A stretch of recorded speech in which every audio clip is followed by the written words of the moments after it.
subscribe. Tariq Radio.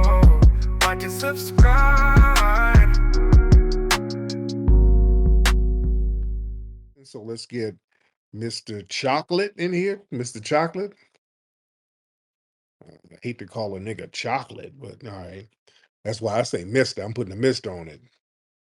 It's very formal. Mr. Chocolate, please. You want to get on up here? All right, Mr. Chocolate. Ain't saying nothing. Yeah, I'm here, Tariq. There you go. What's up, Mr. Chocolate? I'm fine, thank you. Now, Uh, where you from, Mr. Chocolate? I'm from Nigeria. You've asked me before. Okay, I don't remember, and I don't remember this thumbnail, and I don't remember you Okay. using the name Chocolate. You used another name, sir. Yeah. I use chocolate on another space. So I don't know why you keep saying it as chocolate. It's born. Is you well? It says chocolate. Okay, for some reason it says chocolate on here. Do y'all see chocolate or burn? Because when I click your profile, it says burn, but when I look at it, it says chocolate. That's Twitter messing up. Now, how they gonna call a nigga chocolate though? How they gonna? Did you ever use the word chocolate? Did you? You had to have used the term, right? No. I just use the word chocolate, but niggas keep saying pause when talking to me. I have to change it Right, back. that's what I'm saying. That's we okay. Let me explain our culture. We don't like to call. No, Let me hold on. Let me explain FBA no, culture real it quick. doesn't mean No, I no, can no, no. answer Let chocolate. me hold on. Let's just slow down. Let me explain FBA culture. Foundational Black American men, we don't like to refer to other niggas as something edible. All right, that's some shit we don't like doing. We ain't calling no nigga Twinkie. We don't like to call a nigga Hershey. We don't want to call a nigga Cookie. We don't call dudes edible names. Anything edible, we ain't trying to call no other nigga that. You know, that's why folks are kind of getting on you. I'm not. That's why I said Mr. Chocolate. I'm not just gonna sit here calling no grown rusty nigga no chocolate. So that's a part of our culture. All right, just to let you know, a part of FBA culture, sir. All right, but go ahead. Are you trying to say I'm the only answers the nickname chocolate? Well, I don't know. There might be other cats, but and I don't know what their lifestyle is. But yeah, I just don't want to. I'm not referring to no grown ass man as something edible. All right, but what's on your mind? Yeah, a couple of things on my mind. You were talking about theaters going out and risk our life while trying to preach and what we practice and all that. You Tariq, you're saying you only comfortable inside the space. You understand? And you can't come out. You only started this FBA group of a thing after you got rich. Could you do it when you were like Johnny Somali's age? You wouldn't have been able to come out. They would have smacked your ass. You're hiding inside the space. Who gonna smack my ass? Who? Me will smack your ass if you take I, a microphone and start talking this. sir, I would knock all the bushmeat out of your mouth. You're not smacking nobody. You're not gonna smack anything, sir. No, don't try to talk tough with your little rib No, cage show. Don't talk no. tough, sir. Your rib cage is showing. You're not gonna smack nobody, sir. Only thing you're doing is smacking your lips, eating barbecue zebra legs. You're not gonna smack anything. Y'all stop trying to talk tough, and you have no vitamin D in your system. You got no iron, and you got no fiber. So you're not No, healthy. actually, You're not healthy enough to smack anybody, sir. So stop that. Don't try to talk gangster. That shit don't work on us. I know you how you build. You ain't built like that. So stop the tough guy talk and show some respect. No, Tariq, I'm 6 feet tall. I'm bulky, 6 feet tall. that's because you're sitting on a giraffe, sir. You're a little pygmy. You're just tall because you're on a giraffe, and I will steal your giraffe. So watch your mouth, sir. Let's not play those games. Now, Mr. Chimbuko, whatever your name is, I'm just not gonna call no moist tether chocolate. Now, why are you so jealous and upset with foundational Black Americans? Mr. Chimbuko. Tariq, Tariq, I'm not jealous. I'm not jealous. And You, my name is not Toboko. You don't even know what that means. Chimbuko, yes, I'm not I, calling I, you I, chocolate. I Now that's the no, name you just that use. No, you, that's the you name you use for white men that you got to give reach arounds to in order to get your green card. That's what they call you. I'm not calling you I chocolate. have a suggestion, Tariq. I have a suggestion for the um, the Zulu parade, the New Orleans. What are black people? What are black Americans called in New Orleans? Because they say we should stop generalizing all black Americans. So is there a slang or a name for each black American group in every state in America? What are the slang name or the official name of black Americans in New Orleans? Well, what do you mean official names? There's no official names. There's different names. There, some people call themselves African Americans. Some people call themselves foundational Black Americans. Some people identify as being Creole. So there's different things. Okay, I have a suggestion. They say they should change the name from Zulu. Why can they change it to Fubu Parade or something? You know, like for us by us, the Fubu Parade. That's Boy, boy, you gotta work on that tether wit, boy. That tether wit is dry. That no, tether wit is so. it's not a joke, Tariq. I'm just saying a Fubu Parade sounds cooler, you know, than a Zulu Parade. Fubu Parade. So y'all should change your parade to the Bushmeat Parade. And you know how we have the Macy's Thanksgiving Parade and we have a giant turkey? You guys will have a giant hyena that you float on down the street at the Bushmeat Parade. All right? How about you do that, sir? Instead of worrying about foundational Black American business, get on your hyena float and float your ass down Lagos and gather bushmeat on your float. Why don't you do that? Hmm? No, we can't name our parade by our cultural foods. Okay, get out of here. You're boring me. You're musty and boring. Get out of here. Or these tethers. Well, don't threaten me. Come on, you gonna smack somebody. I'll do a roundhouse kick and knock them peppercorn edges off.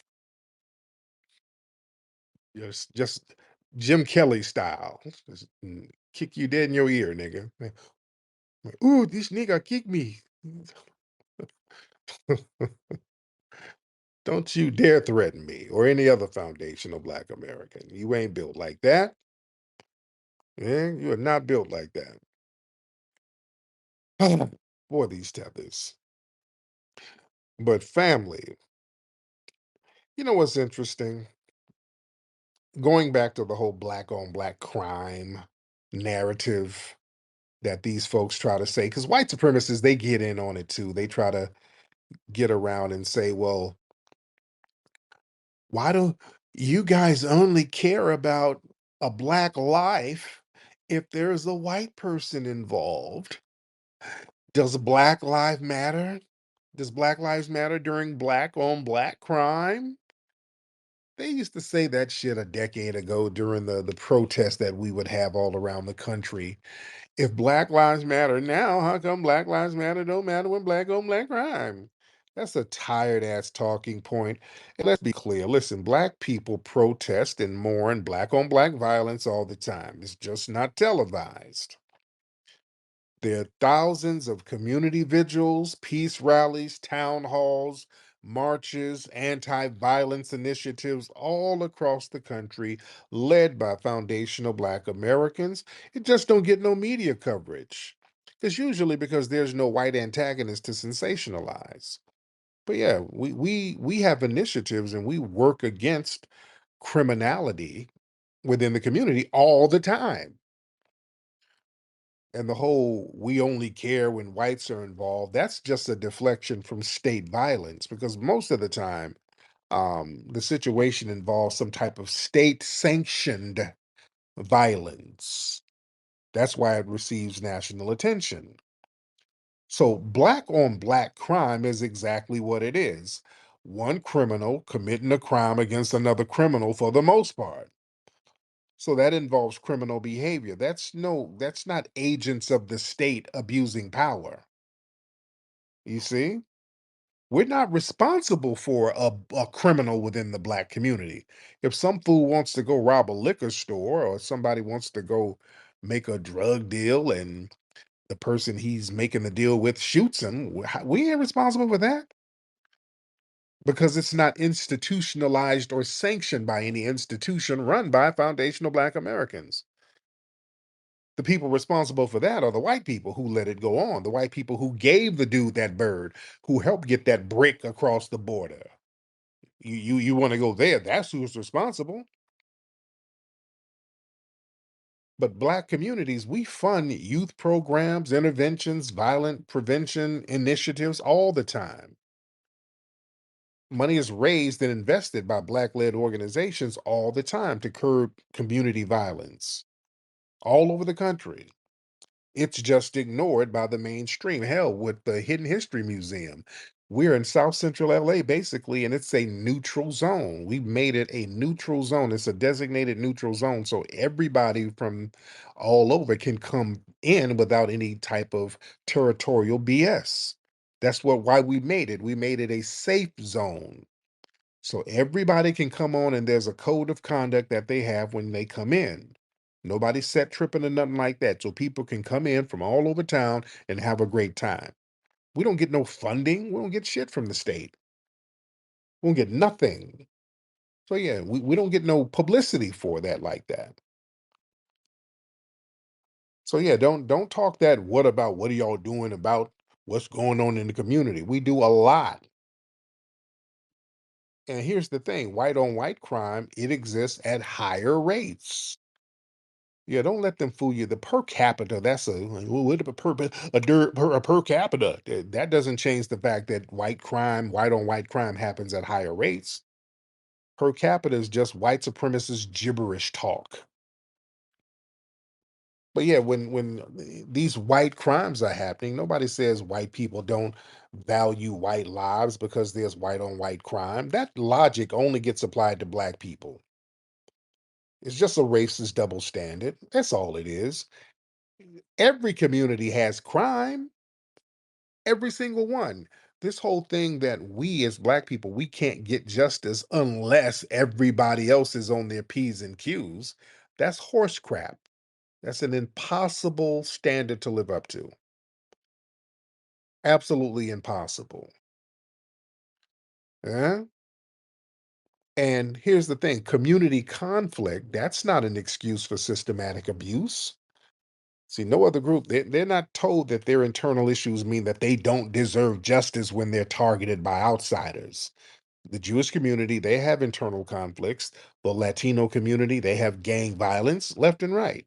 Nobody uses that um, to justify external attacks on their people. The Asian community, they got the Yakuzas and all types of Asian mafia and organized crime organizations that battle each other left and right, but they don't use that to justify outside injustice to the Asian community. That only do that to us. It's only done to us. When we talk about justice being served, "Well, what about Crips and Bloods?" Well, what? What does that got to do with anything? Y'all ain't did nothing about that. That has nothing to do with a black person receiving non-justice that's state sanctioned. You see? And that talking point is basically used by people who do nothing for any black life. The loudest people talking about, notice all the people running around talking about what about black on black crime? Why don't y'all care when it's the black community? Why the black community need to do this? Notice all the people who run around talking about what needs to be done for the black community and how come the black community ain't doing this. These people don't do shit for the black community. They're the main ones not doing shit. They don't do nothing. Sitting around wagging their finger, but don't do nothing. Yeah? They ain't in the streets. They're not at vigils. They're not funding programs. They're not mentoring youth. They're not bailing activists out of jail. They're not funding independent black schools. They're not producing historic documentaries for the community. They're not doing anything. They're just sitting around white mommy, white daddy, wagging their finger and looking at white mommy and white daddy for a couple of butter biscuits, because that's what they're doing it for. Yeah. Because see, black folks, we criticize internal violence all the time. We just don't broadcast it for white approval like these Sambos do. Let's be real. Y'all ain't fooling nobody. Hopping online, listen, the black community is terrible. All this fighting, leave the white peoples alone. We need to fix us right now. That's what we need to do. Wink, wink, white daddy. You're performing for white people. That's all you're doing. If you really wanted to do something, you would get your ass out there on the ground and make something happen. Get out there and help people. Get out there, dude. I get out here. You name an independent black school in America, 9 times out of 10, I done gave it some kind of funding. Get out there and really do something. You ain't doing nothing but performing for white mommy, white daddy. You're trying to get white approval. You're not fooling anybody. Yeah. Very interesting dynamic. And but truth be told, the only reason those talking points really exist, the bottom line is really to just silence black justice movements. It's not about solving crime. It's about shutting down protest, minimizing police accountability. Is basically them trying to derail real justice conversations. That's a rhetorical trick to kind of discredit black resistance and protect white supremacy. That's all it's for.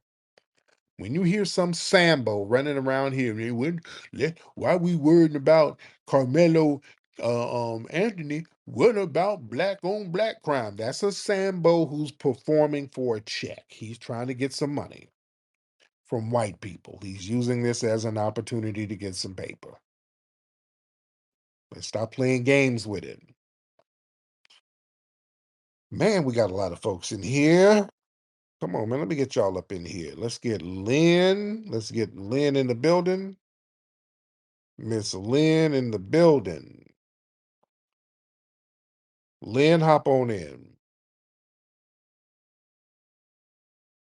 Lynn, hop on in, Lynn. Oh, Lynn bounced. So let's get Marcella. Let's get Marcella in the building. Hello? What's up, Marcella? How are you? I'm How are you? I would just, I'm sorry. I'm good, man. How are you? I'm good. I'm good. I was just listening to you. You were talking about black on black crime, right? Mm-hmm. So, in the sense of that, would you say, because I know we're at war with the Africans in this country, they're tend I see the posts, I see them saying a bunch of things about us and disgracing our lineage and talking about how we have no culture and things like that. But I just want to know, do you think that is another form of black on black crime, us fighting them over and over again? Do you think it's helpful? We ain't at war with And no Africans. when should it end, do you think? We're not at war with no Africans. Come on, it ain't that serious. We're not at war with no Africans now at But all. they're kind of pissed. They're upset. I see it every day. We ain't at war with them. We shut down the bullshit verbally. We just kind of check the disrespect. That's not war. That's just checking. No, they're not in a position to be in war. All right. So yeah, that's not war. We're checking disrespect. We're checking contempt and people trying to undermine us. But there are some African and Caribbeans who are actually cool. We got a lot of them who are cool. Let's be very clear. But there's a Right. tether class that we're just giving some gentle checking. That's all that is. So yeah, that's not a war at all. I wouldn't even use those terms whatsoever. Now, So you go ahead. is that would you consider this a form of black on black crime now? Right. like black on black, like No, it's not. unproductiveness. No, it's very productive. It's not a crime. Nobody's committing a crime against them. And it's extremely constructive because if there's a group of people coming around undermining our progress, we're supposed to call that out. We're supposed to show each other, hey, this is the problem right here. Don't let these people infiltrate the circle. So that's a great thing. Wouldn't it be a great thing? Why would that not be a great thing? Right. No, there's nothing wrong with defending our, our history and the things that we have accomplished. Of course, especially when it comes to reparations, you're gonna have those things front and center and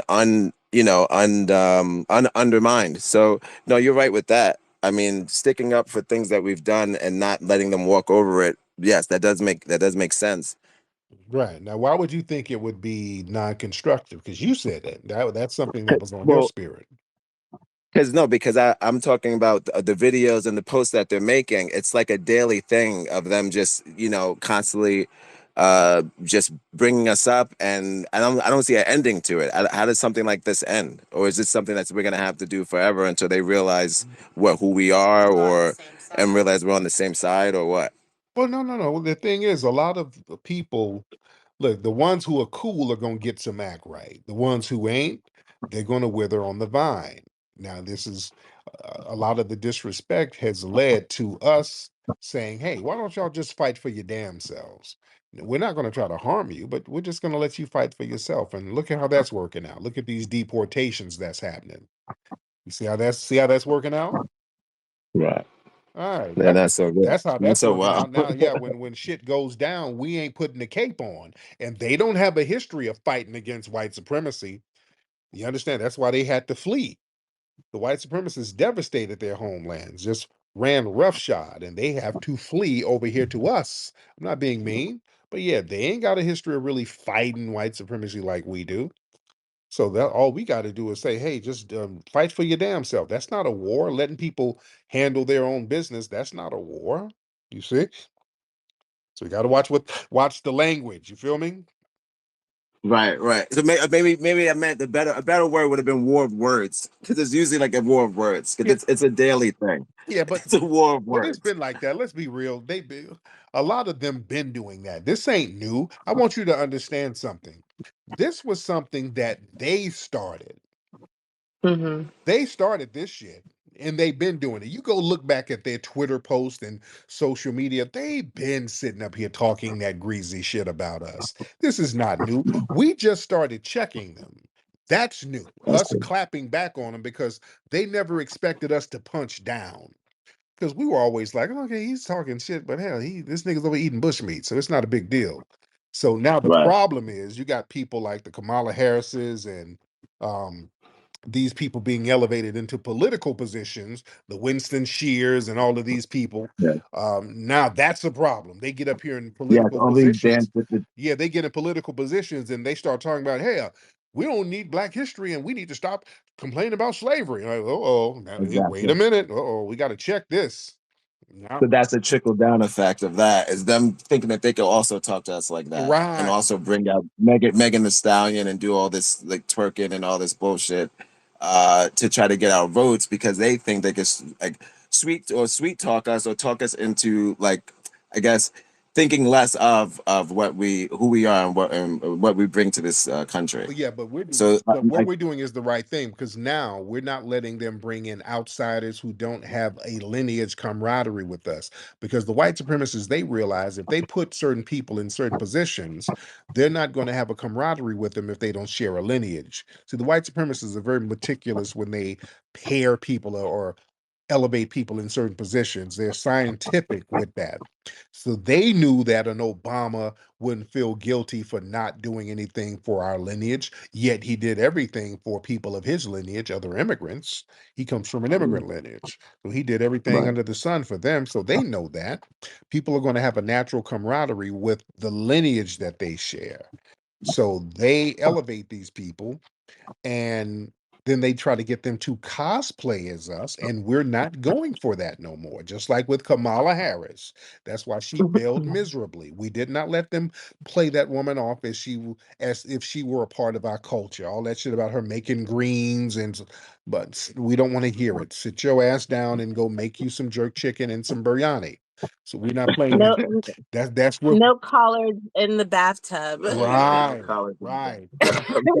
Exactly. um, Go ahead. Mr. Terry, Go ahead, Trina. How are I you? just had hi, I'm Marcella. I just wanted to ask you, like, what do you think about how this country, you know, has taken Carmelo Anthony, um, his discretion, his active self-defense, and all this um, kind of rage around him, killing a white person, versus the actual visual death and or attack on a black man, Robert Brooks. Like, how is this country able to justify one over the other? It's called racism, ma'am. That's what white supremacy is. They've always done that. All every harm or murder that a white person has committed against a black person, they will always, always, always find a reason to justify it. Yet the flip side, a black person is really never justified in killing a white person, no matter if it was self-defense, no matter what.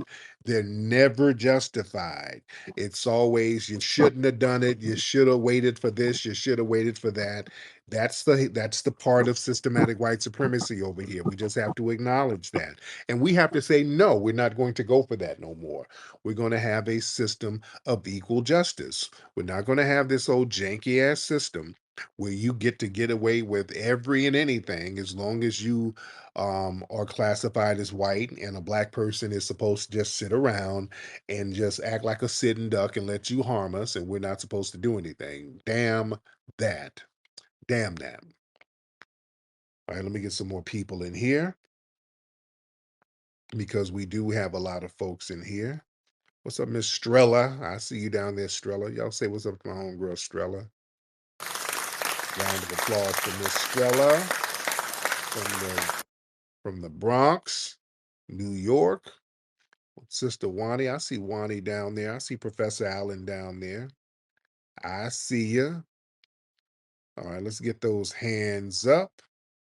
Let's get them hands up. Let's get Geechee Ghost. Geechee Ghost. Are you out there in South Carolina? Shout out. I got to get out to South Carolina. What's up, Geechee Ghost? Hey, what's going on? What's up? You Hey, in South Carolina? No, I'm from North Carolina actually, Okay. but I live in Missouri right now. There you go. What's going on with you, brother?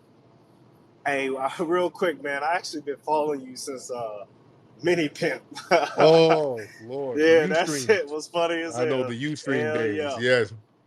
Hell yeah. Hey, but check this out. I wanted to comment on something that you talked about yesterday about the farming. So if I could real quick explain something.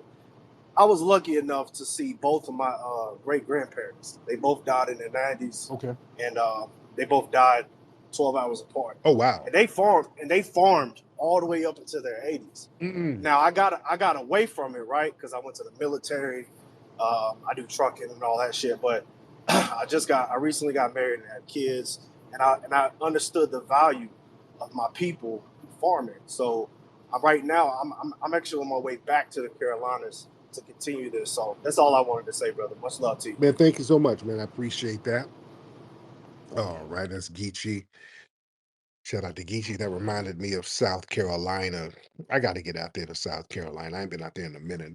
There's a dance troupe out there. There's a group of dancers out there called the TNT Steppers. I think they're in South. I want to say they're in Charleston.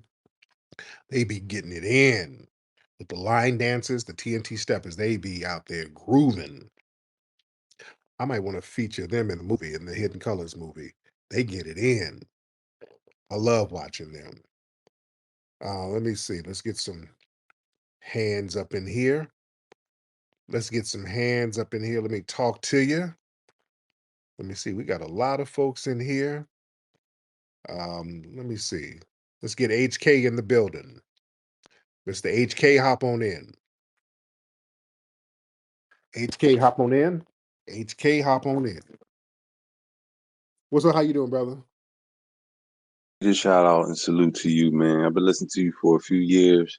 I ain't gonna hold you, dog. I first started listening to you a few clips on YouTube, and the callers that be calling in, I used to think that you was paying them Oh no, to Lord. say the type of shit they were saying, because I couldn't believe that people really got this kind of this sick, twisted mindset. They know deep down that you be right about most of the shit you talk about, but they got all these excuses of why. You know what I mean? I just wanted to give you props and respect for that. Yes, man. Thank you so much, man. I appreciate that, Yeah. man.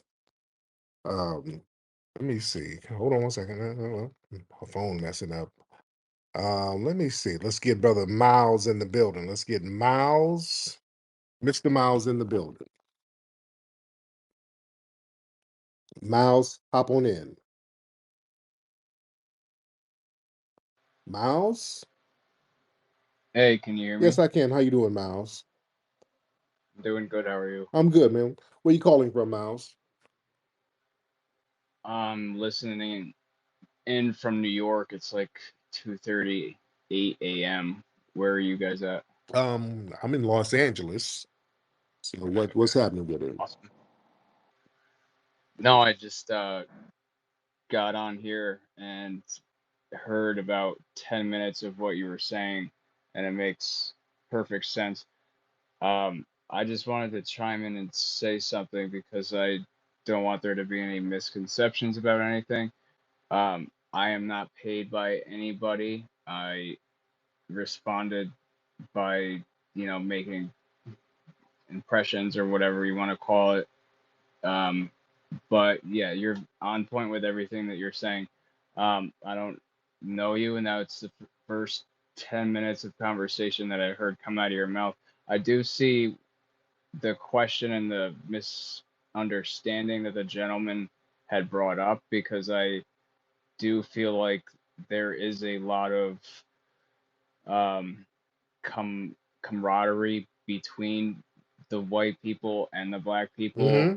in America, and because they do realize how important um, your culture, no matter your color. But if you are black, you can have problems, or you can be a superstar. Same thing with white people. So, in sports these days,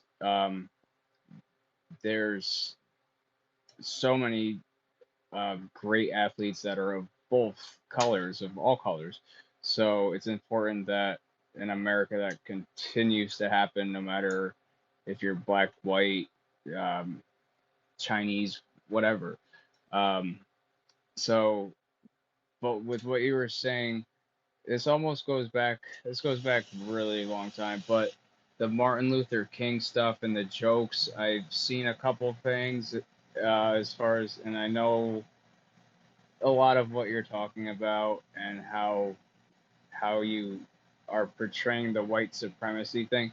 I do agree with you on that. I don't agree with it um, because I believe that every culture needs to keep their traditions and culture alive. Mm-hmm. So the white supremacy thing, it cannot happen because we all need each other. So it's like if everybody divided up and like what you were saying as far as just handle your stuff on your own.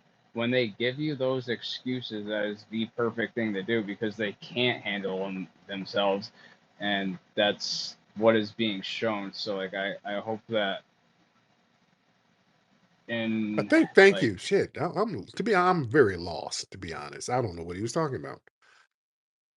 I'm trying to rock with them, family. I don't know where you guys were with it, but I'm trying. I'm trying to rock with them, and I'm not really getting what he's saying to a certain degree. But okay. It was just kind of rambling a little bit. I was trying to give you the benefit of the doubt, brother, but I was getting a little lost. With respect, with respect. So when we get lost and I don't know what's going on, we got to kind of keep it pushing. Yeah, I don't know where you were going with it, bro. Let's get Ivy. Miss Ivy, hop on in, ma'am. Hey What's Tariq, up, Miss Ivy? How are you, dear? I'm okay. How you I doing? am good. Ivy, is this you with the little sequin dress on? Yes, that's Hold on. me. Shit, Ivy. Okay. Um, Brother Tariq, I just called to get some encouragement tonight. what's going on, dear? Well, so when I how I first found out about you was from my big brother. It was the Hidden Color documentary. Mhm, And I just remember you would educate us about white supremacy, and I would just say to myself, I ain't gonna experience that. I wouldn't downplay it. I just didn't think it could happen to me mhm, until about 2023. I have been a phlebotomist for 7 years, worked my ass off. I finally got into a hospital, mhm, and when I tell you, the racism was so thick in there, like you will walk in there and you just feel it from the stairs. And I went through so much from dealing with the white doctors and just bullying, and it's a different form of bullying when you on your job because you like, this is my, this is how my livelihood. mhm, And I just couldn't take it no more, so I finally stood up for myself, and once I stood up for myself, they took my career away from me. Like I'm mm, currently now getting blackballed, like, as far as trying to get back into my phlebotomy field. So when I hear these people call up here and they try to downplay our experience of white supremacy and how they can really attack your livelihood, it really upsets me because, a lot of these teethers, they couldn't walk a mile in our yeah. shoes. They come over here, they cosplaying as us, they want to be just like us, but they don't want to share the same scars we share. Mhm, They just want to reap the benefits of our hard work. And it really got to me today, because I have two children. mhm, So my oldest, she's 17. She'll be on her way to college soon. And my son is 14. Now my daughter's working. And today, she experienced racism. So I had to leave my job and roll up on this white racist man. He's about 6'3", big stocky white dude. And I come up there, I'm professional, and he just tries to be dismissive to me. And I just lost my shit, and I'm like, you guys are so racist. So once I'm calling him out like you're racist, he tries to run, because he didn't want his colleagues or the customers to hear me say that. And I just feel like they do evil shit behind the scenes, but when you call them out about being racist, they act like they don't even know that word, right, you know. right. And once I started experiencing white supremacy, it just made me get more into spirituality, connecting more with my ancestors. And that's how I really been getting through this. So when I like today, I had a moment, I went crazy. I thought I was gonna go to jail because I really had to ride down on this dude because we tired of y'all picking with our black children. Yes. You know what I'm saying? They get them some money, they got some going good for themselves. These white people hate that. They just hate to see our people prospering. So I just want to encourage anybody who is experiencing white supremacy like me. I have my days where I just want to give up, but I don't, and that's why I tune into these spaces and just get encouragement just from everybody who call in, who's uplifting and just trying to keep us grounded and not crash out behind these white supremacies. But they will get you to the point where you just can't take no more, and before you know it, a knife appears. Mm, And I just want to, thank you for what you're doing, Tariq. Keep encouraging us, keep us uplifted.